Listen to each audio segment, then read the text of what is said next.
বন্ধুরা, আজকে আমি তোমাদের সাথে শীষ পালং দিয়ে একটা লাবড়ার রেসিপি শেয়ার করব, যেটা খেতে অত্যন্ত সুস্বাদু হয়।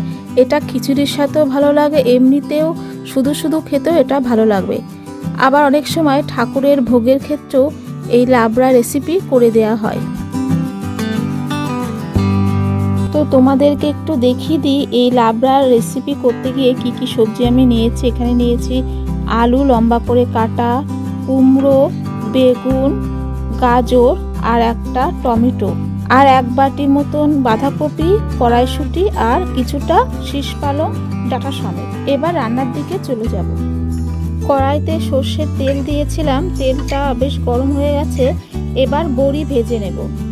গ্যাসের ফ্লেমটা হাই রেখে বড়িটা ভাজবে, না হলে তেল টেনে নেবে পুরো বড়িটাতে। যদি গ্যাস জোর কমিয়ে বড়িটা ভাজা হয় তাহলে কিন্তু তেল অনেকটাই টেনে নেয়। সেজন্য যখনই বড়িটা ভাজবে গ্যাসের ফ্লেমটা হাই করে নেবে।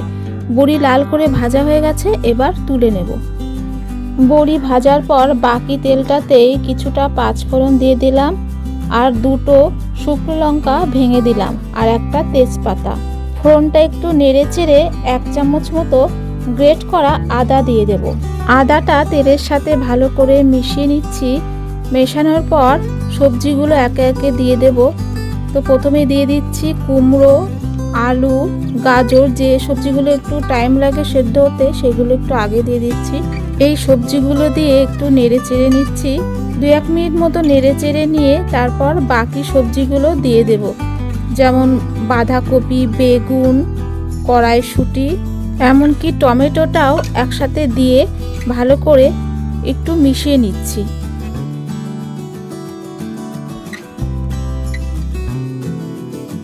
এবার এই সবজির মধ্যে দিয়ে দিচ্ছি পরিমাণ মতো নুন, হলুদ আর ধনে গুঁড়ো।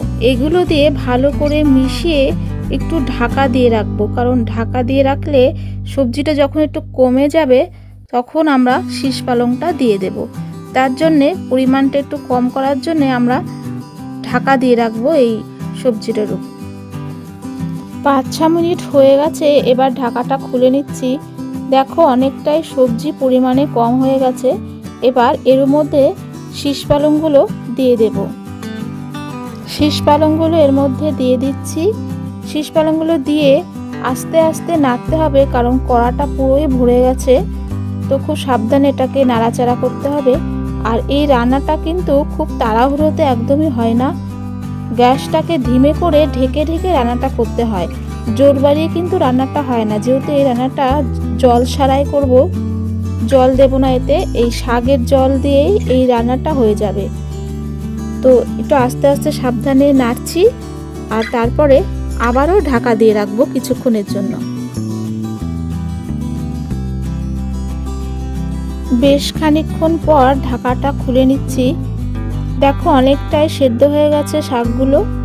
আর এর মধ্যে একটা লঙ্কা চিড়ে দিয়ে দিলাম, দিয়ে ভালো করে মিশিয়ে আবারও ঢেকে রাখবো।